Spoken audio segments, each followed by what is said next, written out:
Hi everyone, in this video I'm going to show you the whole process from where I used this piece of coal and make my own silicone and cornstarch mold and turned it into a rock that you can use in your landscapes. Because coal is so brittle, I've put a layer of clear varnish over it so it doesn't break up into smaller pieces. This is ordinary silicone sealant with clear. I prefer to use clear, there's no reason why you can't use another color. The packet of cornstarch that I used there was half full. So I used about 250 grams of cornstarch that I poured into an egg tray, the lid of an egg tray. So it's disposable, you can throw it away or use it again. I didn't empty the whole packet, I kept a little in the packet for later use during this process. There you can see I've squirt 10 squirts of silicone sealant onto that 250 grams of cornstarch. All I'm trying to do here is to get the cornstarch onto that ball of silicone so it doesn't stick to everything, including the tray and my gloves, and makes it more workable. Unfortunately, this is a tedious process, but stick with me till the end so you can see the different stages this process is going through. You have to adapt and throw more cornstarch on to make it successful. While you're watching this process, I'm going to talk about the other videos I saw on YouTube where people thin down the silicone to make it a pourable solution and pour it into molds and mix it with cornstarch to make it harder and more solid for molding. Maybe there are a couple of formulas that can work, I'm not too sure about that, but you can't change in my opinion, you can't change the formula of silicone. Thin it down and make it solid again so that it works like this recipe I've got over here. You can see that I'm continuously taking the smaller pieces that are breaking off all the time and put it back into the ball and keep on sticking it into the cornstarch that's laying in the bottom of the tray. You can see there's pieces of silicone that I put back into the ball all the time. Let's check for it, so otherwise it goes to waste.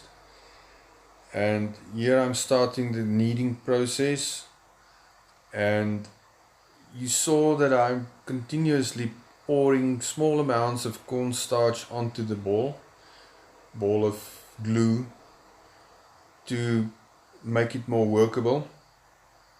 Here you can see the pieces that are stuck onto my gloves. But as soon as you try this yourself for the first time, you'll see the same things happen to you. If it gets too sticky or too tacky, just pour some more cornstarch onto it and you'll soon get the hang of it.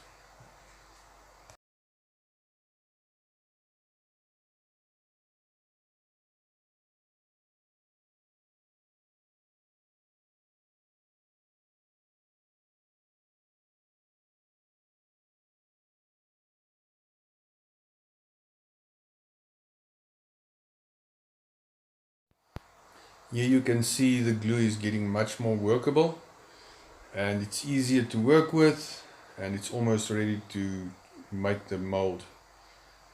Just put some more cornstarch onto it, work it in again, and make sure you don't lose any of the cornstarch or the glue.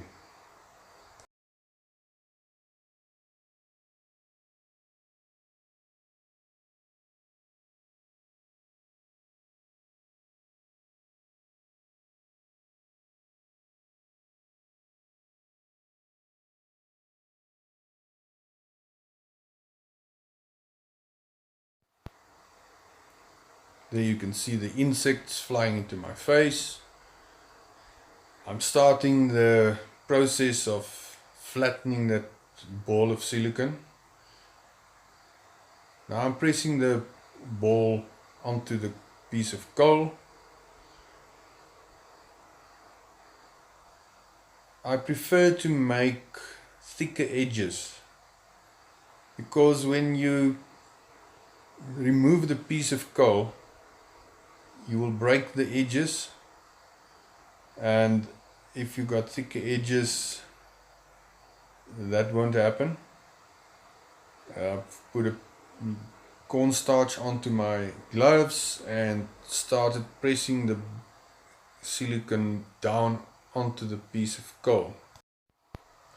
Here I'm making sure to press down the silicone onto the piece of coal so that I get the exact shape of the piece of coal. It's got that nice edges and corners and everything that you want to transfer onto your mold. I'm flattening the surface of the mold with a bit of cornstarch on my gloves, but pressing down on all the areas of the mold onto that piece of coal is the most important. So here's the wet mold on the piece of coal. You can see the area where I didn't put a edge. All the other edges are nice and thick, so it won't tear when you remove the coal, but you'll see that when I start removing it. So here's the mold that I left for about an hour, and I'm going to test it with my nail. And you can see the silicone, the mold is recovering and there's no permanent dent in it. That's the way I'm testing it. Now it's time for removing the coal from the mold, and I'm happy with the result so far.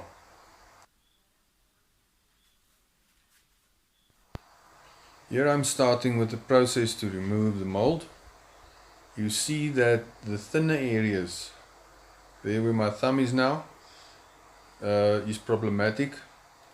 That's my mistake, and that mold will tear over there. So if you make one, don't make the same mistake. The mold removes quite easily because I've put a coat of varnish on the coal. I think wood glue as a coating will also work well, but it's not that difficult to remove it. It doesn't stick that much. It's still kind of wet on the inside. It's got that strong silicone smell. Just keep on removing it and don't worry too much that the mold will break, because it won't, except for that thinner areas. There's my coal gone, but it doesn't matter, I've got more coal.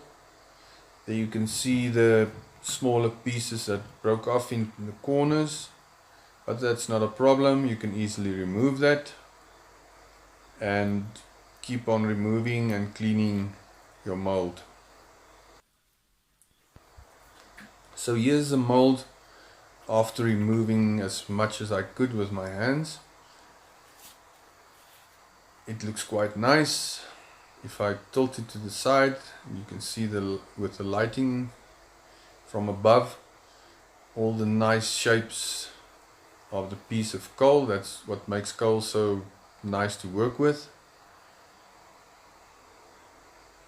And I think I'm pretty happy with what I see here.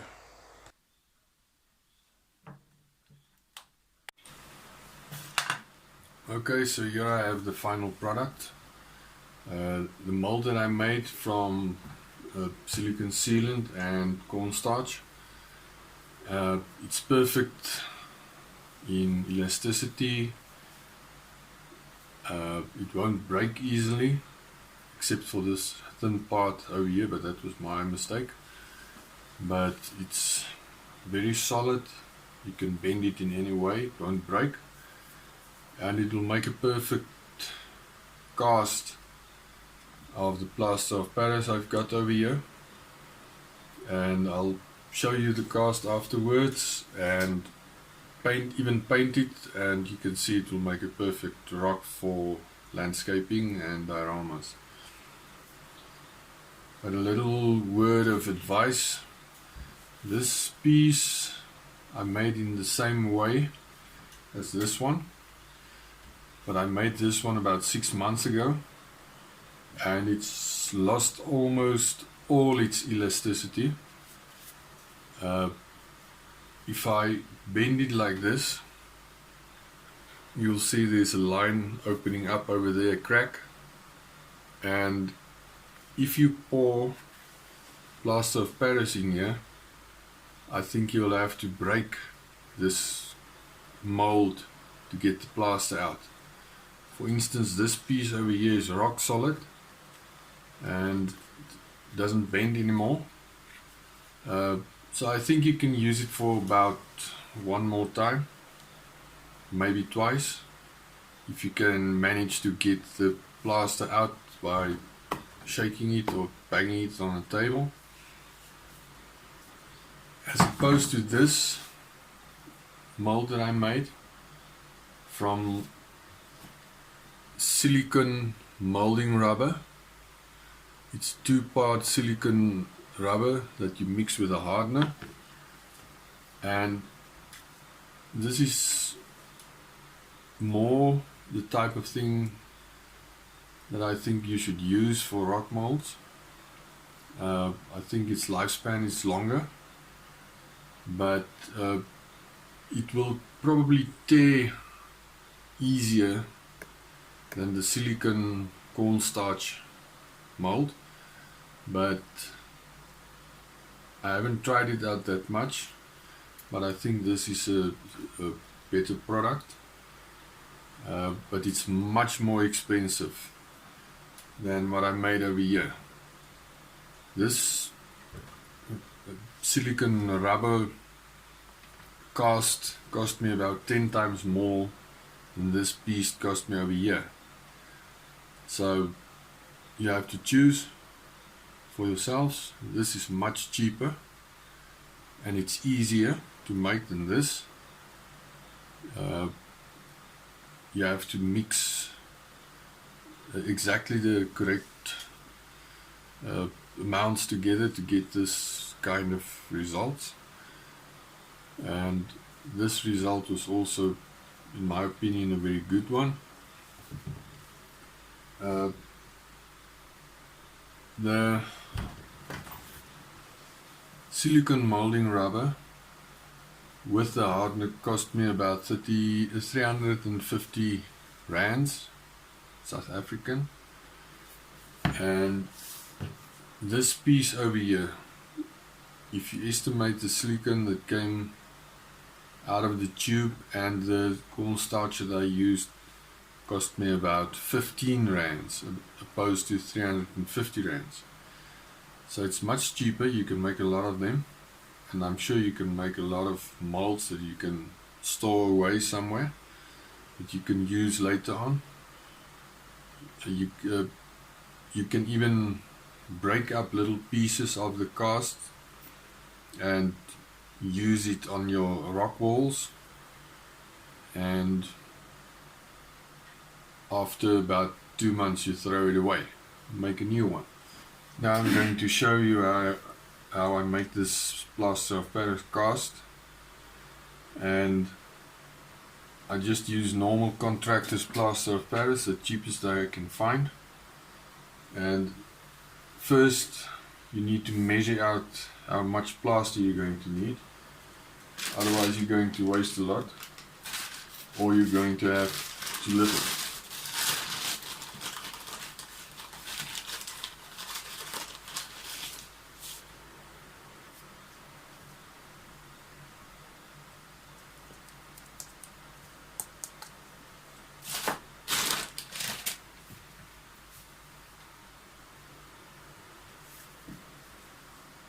I think that's more than enough, and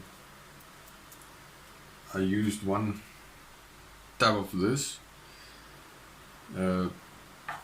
to put in there, and I mix 2 parts plaster to 1 part water. I pour it all in there.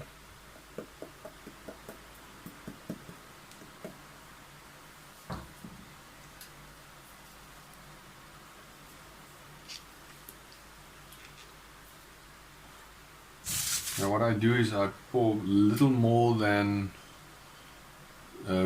1 part water to make it more liquid, so it can flow easy when I pour it. Otherwise it's too solid to pour and you don't get good results.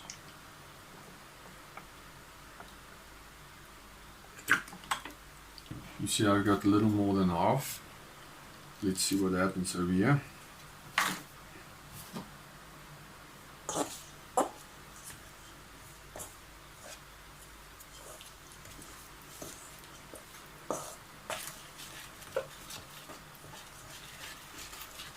I start mixing right away. The instructions on the packet says wait for 1 minute, but that doesn't work for me. I'm starting to mixing it up the moment I pour the water in.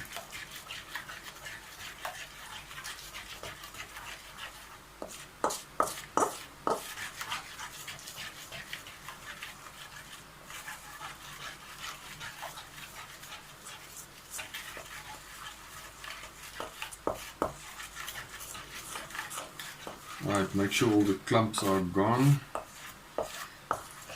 and mixed properly. Take your mold,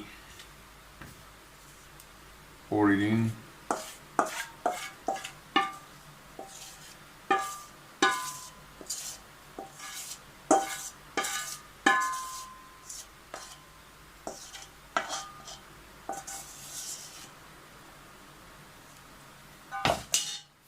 Move it around.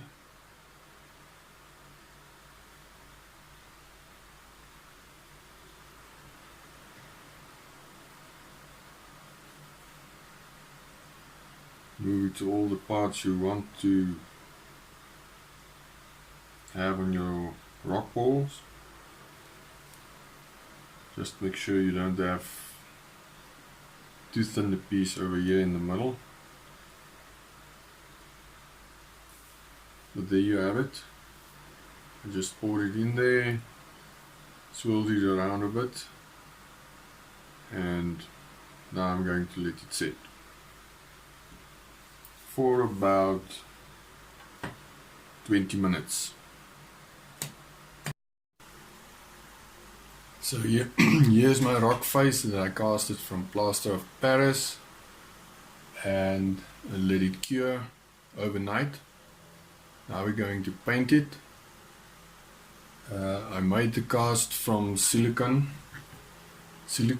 and cornstarch, and I think this is a pretty decent job for a rock face.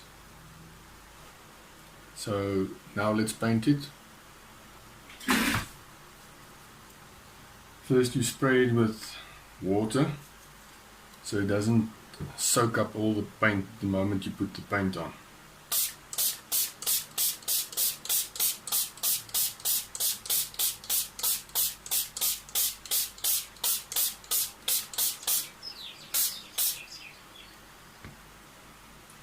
I'm using acrylic paints, the ones you see over here, and I use about a 50-50 wash. There are all my favorite colors, the green, the grey.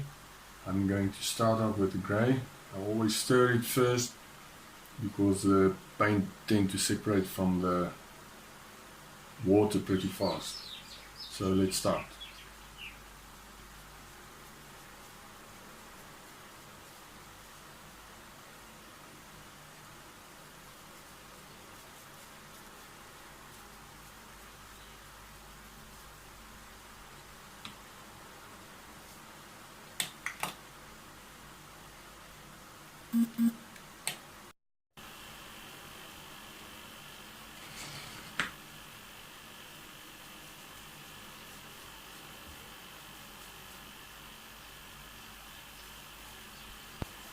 So the effect that you want to create here is like a normal artist busy painting a painting, where you want to create depth and contrast, and to see where the lines are, where the different rocks are joined together, or where they cracked and split.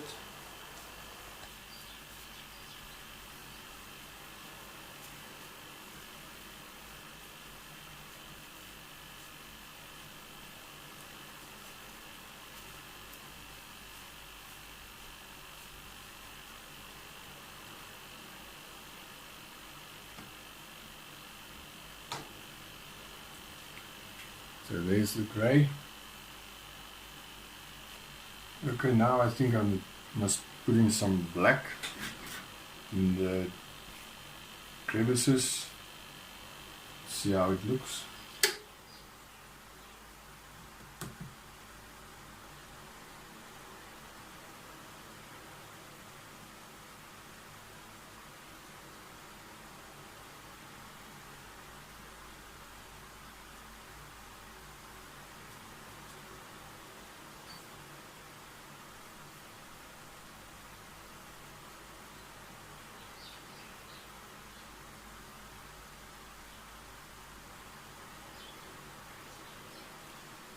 Just to create some shadowy areas.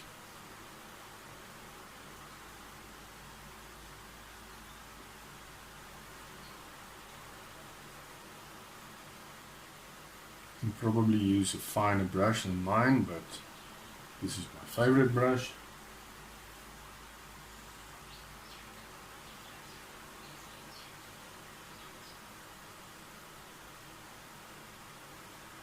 The black is for contrast, from the bright areas to the darker areas.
You'll see that the plaster soon sucks up most of the water, and the color fades into the scene, into the rock,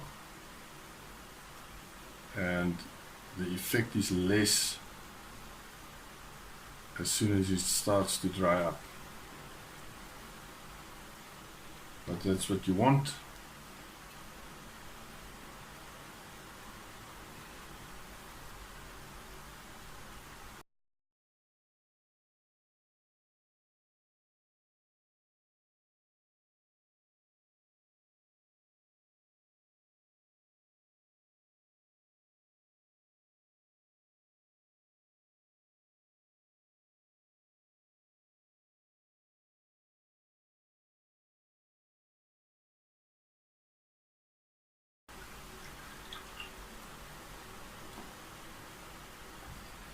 Now for the browns and the oranges and the burnt umbers.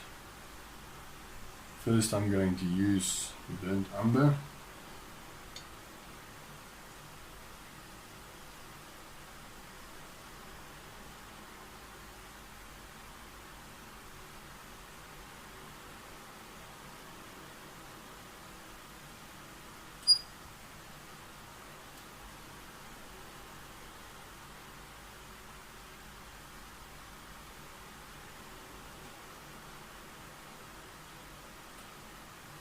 important thing to do here is wait a little for it to dry.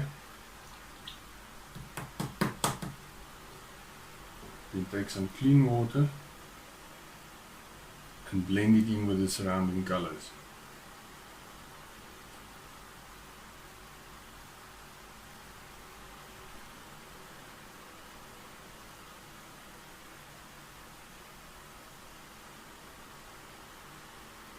Important for the blending, otherwise it doesn't look that good.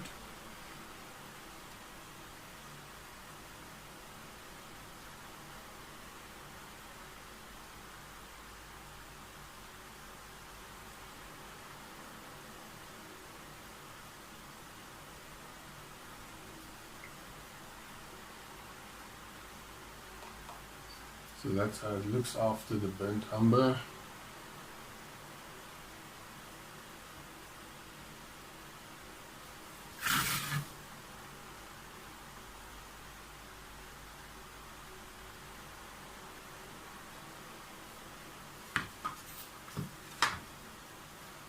Now one of my favorite colors, the light brown.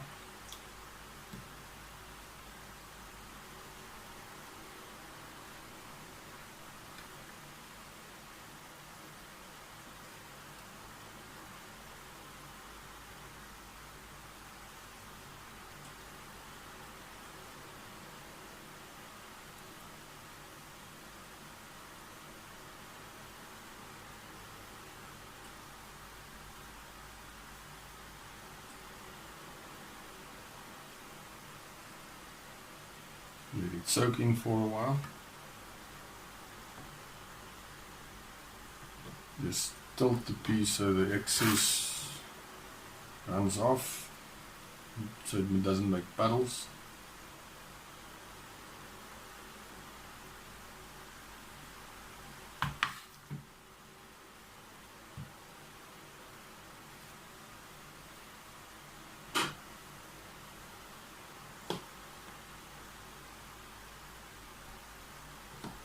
Now blend it in with clean water.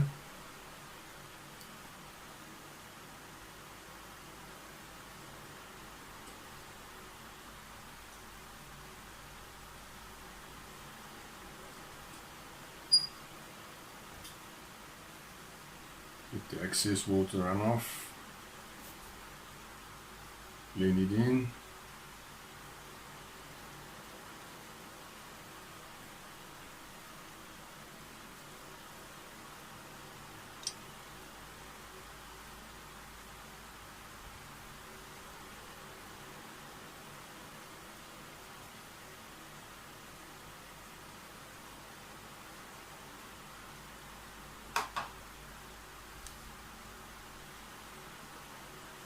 This is how it looks after the light browns.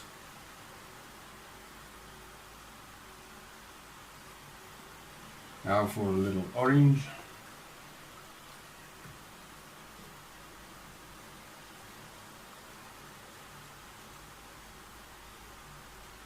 Only a few spots of orange, not too much, just here and there, just to make it interesting.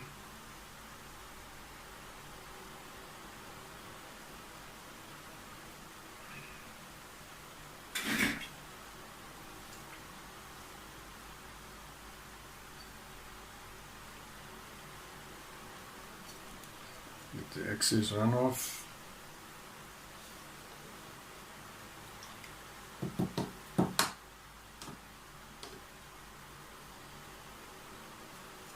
Now for the clean water.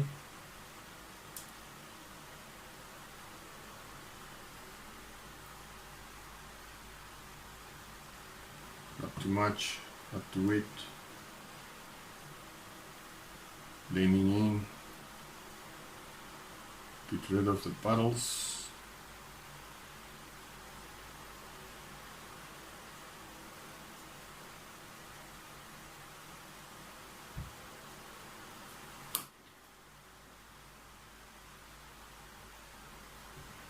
And here's what you've got.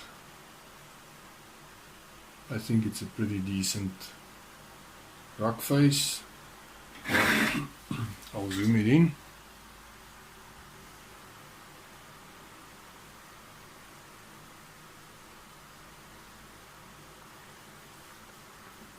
Looks pretty natural to me.